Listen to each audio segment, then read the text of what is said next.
Super star ரஜினிகாந்துடைய திரைப்பயணத்திலே இது பொன்விழா ஆண்டு. நான் வில்லனாகத்தான் சினிமாவுக்கு வரணும்னு சொல்லி வந்தது.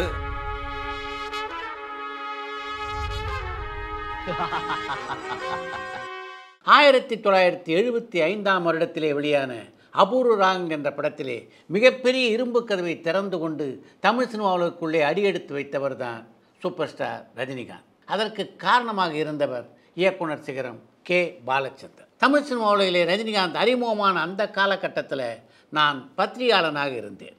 பேசும் படம் உட்பட பல சினிமா பத்திரிகைகளில் தொடர்ந்து எழுதி கொண்டிருந்த நான் திரைக்கதிர் என்ற பெயரிலே ஒரு பத்திரிகையும் சொந்தமாக நடத்தி கொண்டிருந்தேன். அன்றிலிருந்து இன்று வரை இந்த 50 ஆண்டு காலத்தில் ரஜினிகாந்த் என்கின்ற அந்த மகா கலைஞனை பற்றி நான் எழுதிய கட்டுரைகள் கணக்கில் அடங்காதவை. ரஜினியின் நடிப்பு திறன், நட்சத்திர அந்தஸ்து, பழகும் தன்மை, தலைக்கணமில்லாமல் நடந்து கொள்கின்ற அவருடைய அந்த பண்பு, சமயமறிந்து மற்றவர்களுக்கு உதவுகின்ற குணம், இப்படி அவரிடம் உள்ள தனித்தன்மைகளை பற்றி பக்கம் பக்கமாக எழுதியிருக்கிறேன். எழுத்து ஊடகத்திலிருந்து ஒளி ஊடகத்துக்கு மாறியதற்கு பின்னாலே ரஜினிகாந்தை பற்றி மணிக்கணக்கில் நம்முடைய டூரிங் டாக்கீஸ்லேயே நான் பேசியிருக்கேன்.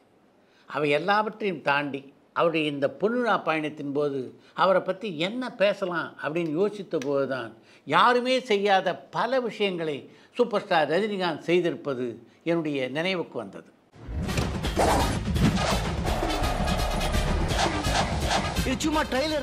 இன்றைக்கு தனக்கென ஒரு தனி சிம்மாசனத்தை ஏற்படுத்தி கொண்டு இந்திய சினிமா உலகின் முடிசூடா மன்னனாக ரஜினி ஆட்சி செய்கிறார் என்றால் அதற்கு காரணம் நடிப்பிலே தனக்கென ஒரு தனி பாணியை ஏற்படுத்தி கொண்டதைப் போல தன்னுடைய திரைப்பயணத்திற்கும் தனக்கான ஒரு புதிய பாதையை ரஜினிகாந்த் அமைத்து கொண்டது தான். ரஜினிகாந்தை போல இந்த சினிமா உலகிலே யாரும் புகழ் பெறவே முடியாது அப்படின்னு சொல்ல முடியாது.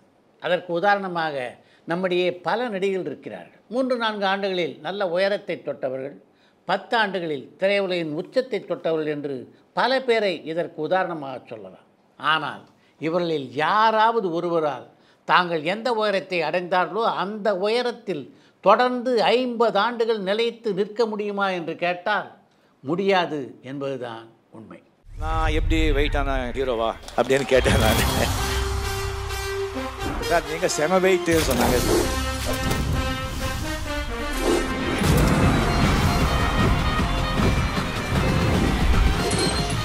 தமிழ் சினிமா உலகில் ரஜினி புதிய உச்சத்தை தொடவும் அந்த உச்சத்திலிருந்து ஒரு இன்ச்சு கூட இறங்காமல் இருப்பதற்கும் பல காரணங்கள் இருக்கின்றன.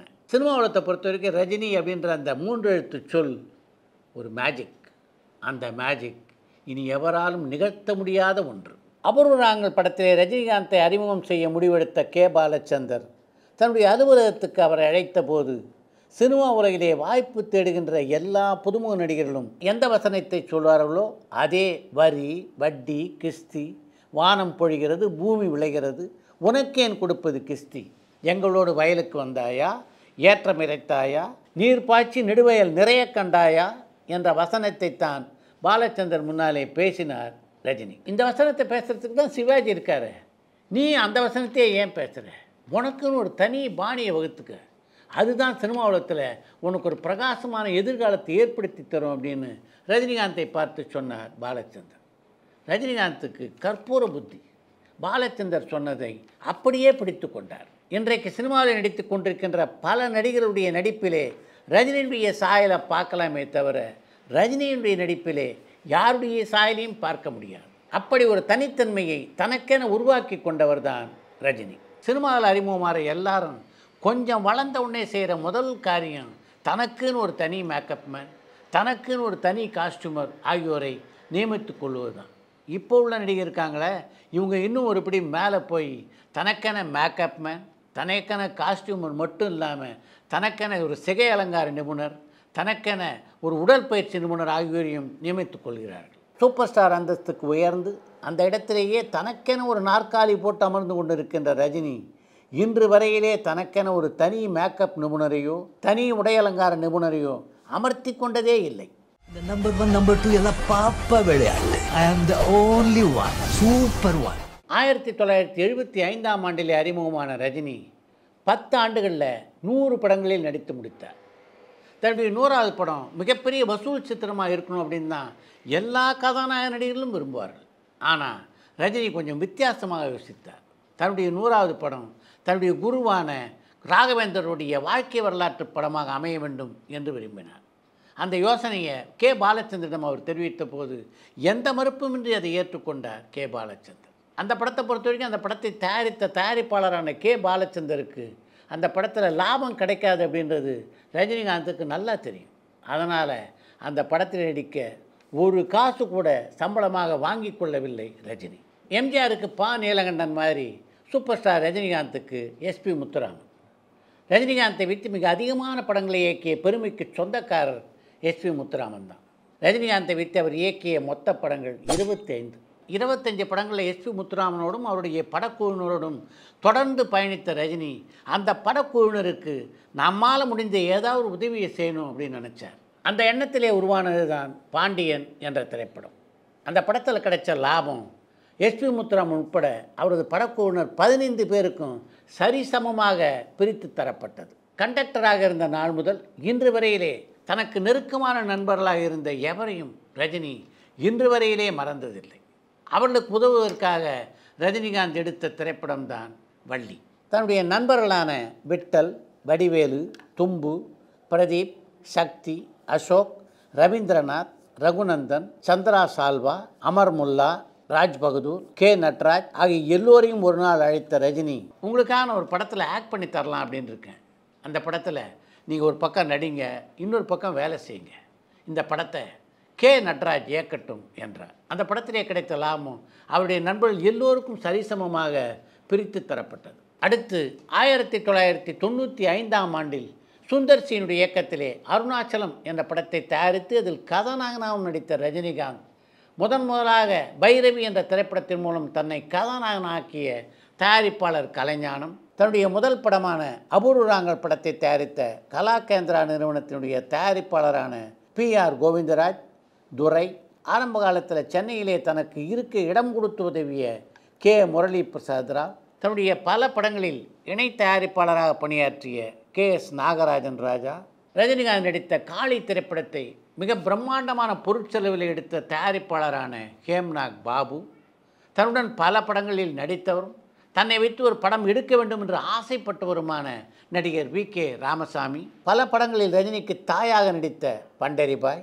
புரட்சி தலைவரின் விஸ்வாசியும் எம்ஜிஆருடைய சத்யா ஸ்டுடியோவின் நிர்வாகியாக இருந்தவருமான பத்மநாபன் ஆகிய 8 பேரையும் அந்த படத்திலே பங்குதாரர்களாக்கி அந்த படத்திலே கிடைத்த லாபத்தை அவர்கள் 8 பேருக்கும் பிரித்து கொடுத்தார். ரஜினி ரொம்பவும் ஆசைப்பட்டு தயாரித்த படம் பாபா.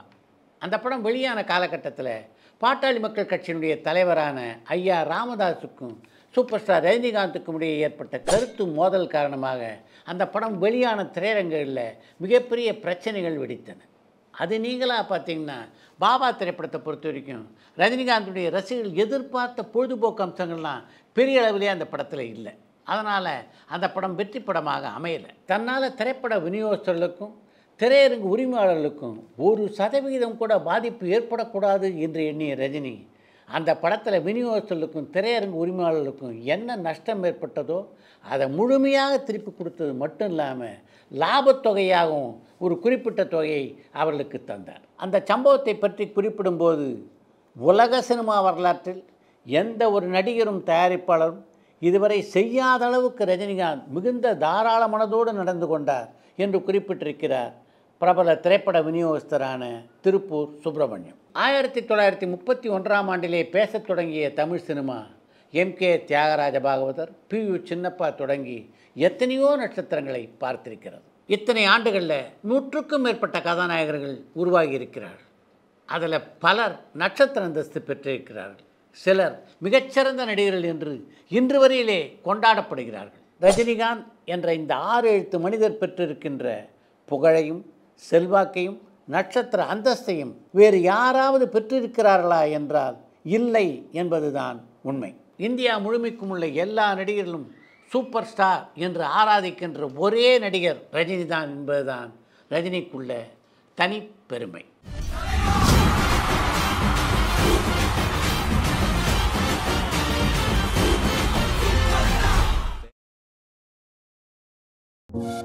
பரபரப்பான சினிமா செய்திகள், நட்சத்திரங்களின் பேட்டிகள், சினிமா வரலாறு ஆகியவற்றை பார்க்கவும் படிக்கவும் உங்களுக்கான இணையதளம் tourantalkies.co.